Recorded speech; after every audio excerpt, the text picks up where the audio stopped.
Hello everyone, welcome to Ask Concussion Doc, episode 38. Today we'll be talking about gender differences and concussion, and this is leading up to International Women's Day, which is this Friday, March 8th. So I'm going to read you something from internationalwomensday.com, and this is a quote kind of on their main page. Right now is a great and important time in history to do everything possible to help forge a more gender-balanced world. Women have come a long way, yet there's still more to be achieved. As the world heads towards International Women's Day 2019, step-by-step planning is underway to celebrate women's achievements and tenaciously challenging bias. The International Women's Day 2019 campaign theme of #BalanceForBetter is a call to action for driving gender balance across the world. How will you help make a difference? And you can see more at internationalwomensday.com. Now, one thing I do want to highlight in the concussion space is a group called Pink Concussions.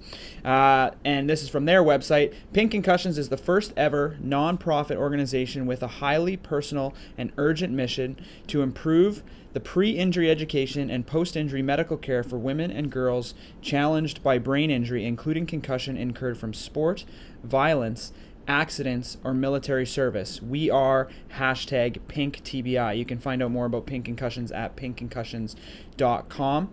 Much of the concussion research and the reason why Pink Concussions exists is that a lot of this research in the concussion space is on men. And this is historically, kind of back in the day, what the research used to be would be a collection of athletes in football or hockey or more contact sports, and oftentimes it excluded women. Now, this is changing gradually as we're now understanding that concussion affects women differently. And so we're starting to learn more in how that is. We still have a bit of a ways to go, but I think that it is getting better. And the mandate of Pink Concussions is to try and kind of help this problem and help report on studies about women and concussion, help to encourage women to donate their brains, and I'll talk about this a little bit when we talk about long-standing symptoms following concussion, as well as CTE. So, differences between men and women. We know that there's differences at baseline. So baseline is prior to the injury occurring. And there's differences in symptoms. So Grant Iverson in 2015 did a study on 32,000 high school kids. And he found that only 44% of boys and only 33% of girls reported a symptom score of 0. So 77% of girls report at least one symptom at baseline, whereas only 66% of boys report at least one symptom at baseline. So far you have more girls reporting symptoms at baseline. The average symptom score for high school boys was 4.5 out of 132. 132 is the max score you could get on the SCAT-5 symptom score.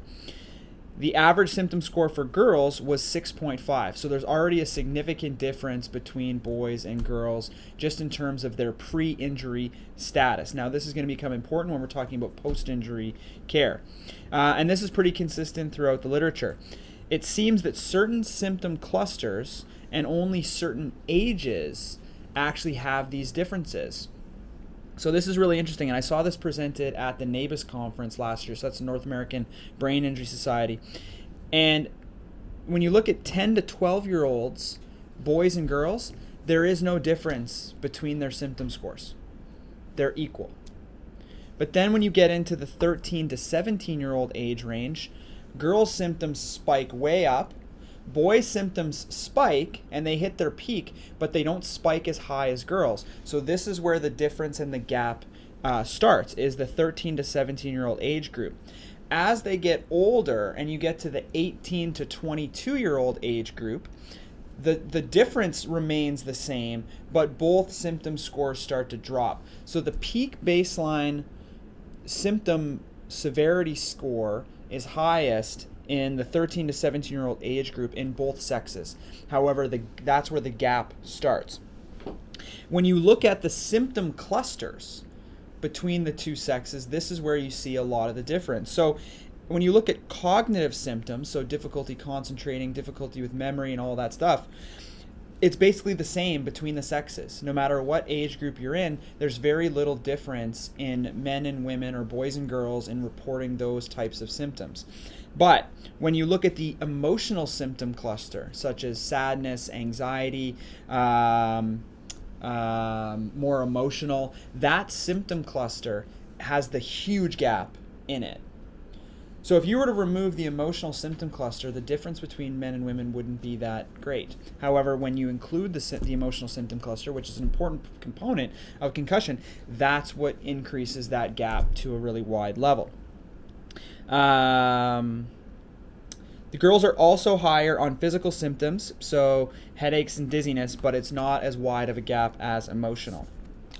So we have differences. Now when we look at baseline in terms of cognitive and physical scores, so if we were to actually test people on their balance, their memory, their concentration, their reaction time, all of these things, girls tend to do better on these tests than boys.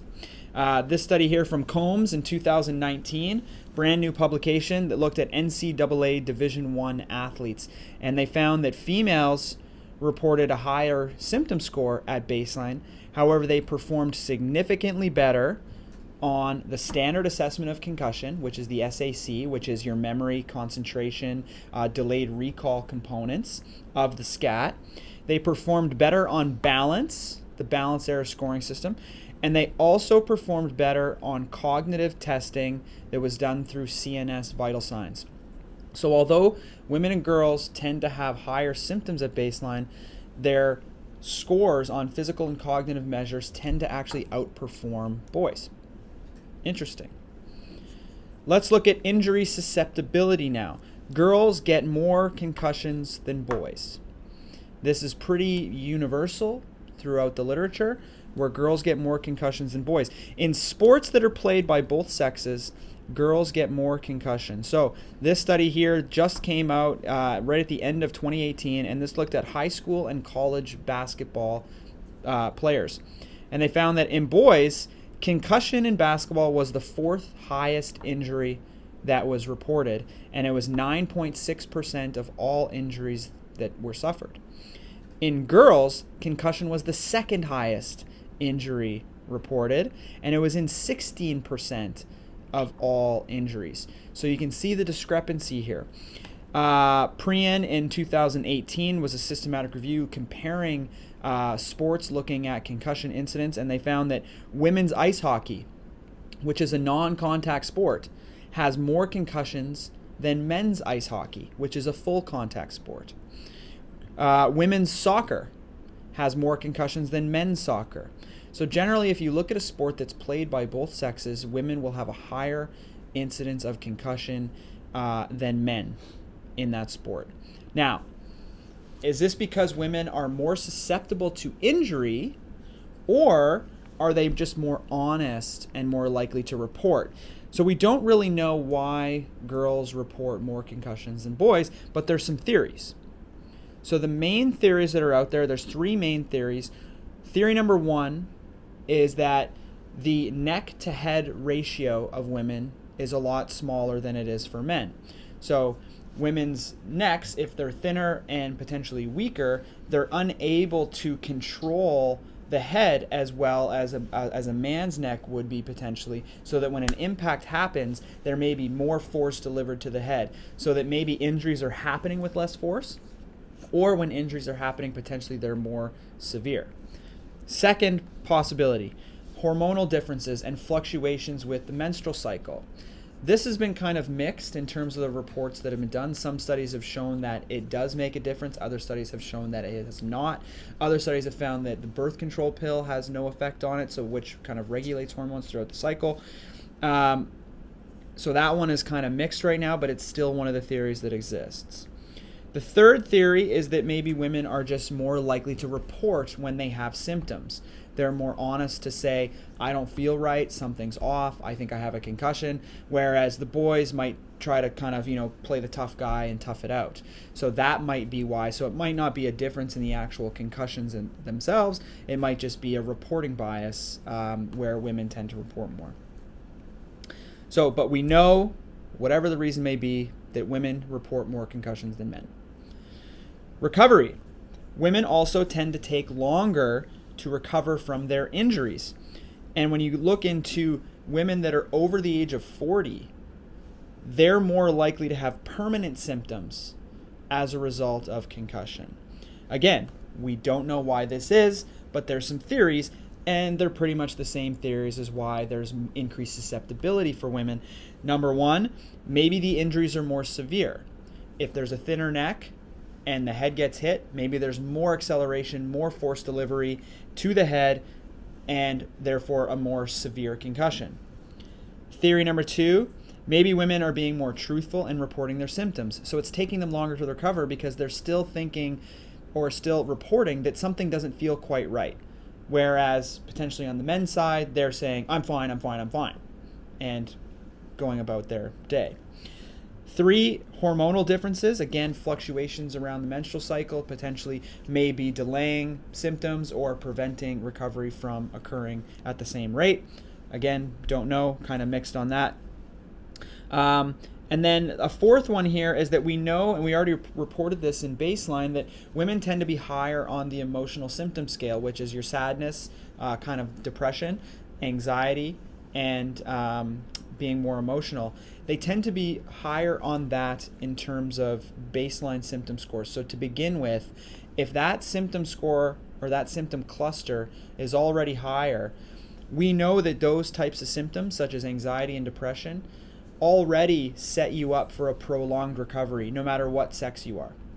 So if there's a higher degree of anxiety and depression reported by females prior to injury, then perhaps that is one of a potential cause of symptoms taking longer to recover in women.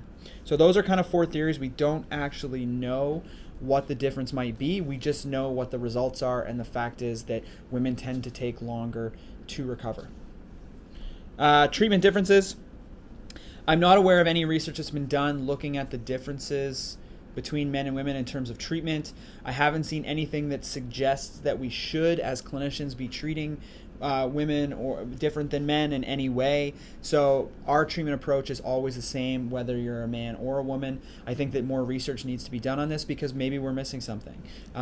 There's potentially a good chance that there are treatment differences in men versus women. There are certain things potentially that women might respond more to than men would. But I think that as clinicians, just understanding that there are differences might help us to just guide our clinical decision making in one way or another. And I don't really have any suggestions on that other than just understanding that there are differences.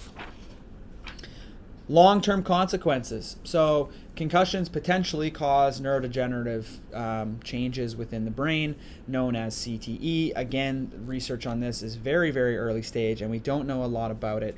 But one thing we do know is that all of the brains that have been donated so far and all of the research that's been done on this to date has all been in men.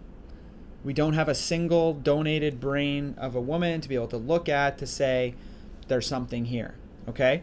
So one of the missions of Pink Concussions is to try and encourage more women to donate their brains so that we can learn more about this and what the long-term implications are for women. And actually, if you go to their website, pinkconcussions.com, you'll see one of the things on the main bar is hashtag #PinkBrainPledge. And so you can click there and find out more information about how that works and try to donate your brain. So given how everything else in the concussion space shows this kind of bias towards women having increased symptoms, increased susceptibility to injury, increased recovery times, I mean, it only makes sense that potentially there's differences in how we respond long term over time. Maybe they do better, maybe they do worse. We don't know. So this Friday and for the rest of the year, in support of International Women's Day, think about how you can create hashtag balance for better, which is the hashtag of this campaign, and a more gender balanced world. We know that concussion research requires more gender balancing, and how can you help to make a difference? Make sure to follow at Pink Concussions on all of their social media platforms. They also have a number of different support groups on Facebook. I'm actually in one of their support groups on Facebook, and it's really good for dialogue and discussion back and forth with people that are in there. So it's a great resource. Be sure to be involved to get involved. Next week, Our podcast will be on Monday. I'm actually at the International Brain Injury Association conference next week in Toronto. And so our topic will be on Monday, and we're going to do what? Protective gear? Is that what we said? All right.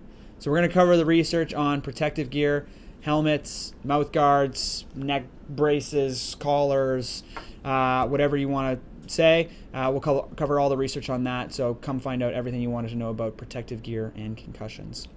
That's it for us. Thanks for joining us. I'll stick around and answer any questions on Concussion Doc for those that are watching us live. For those on YouTube and those listening to a podcast, be sure to join us live and you can get involved in the conversation. And for everyone else, you can always catch us on Apple Podcasts as well as SoundCloud or wherever you get your podcasts. Watch these videos again on YouTube and follow us on Instagram, social media. You can see it there. All right, guys. Cheers. Have a good one.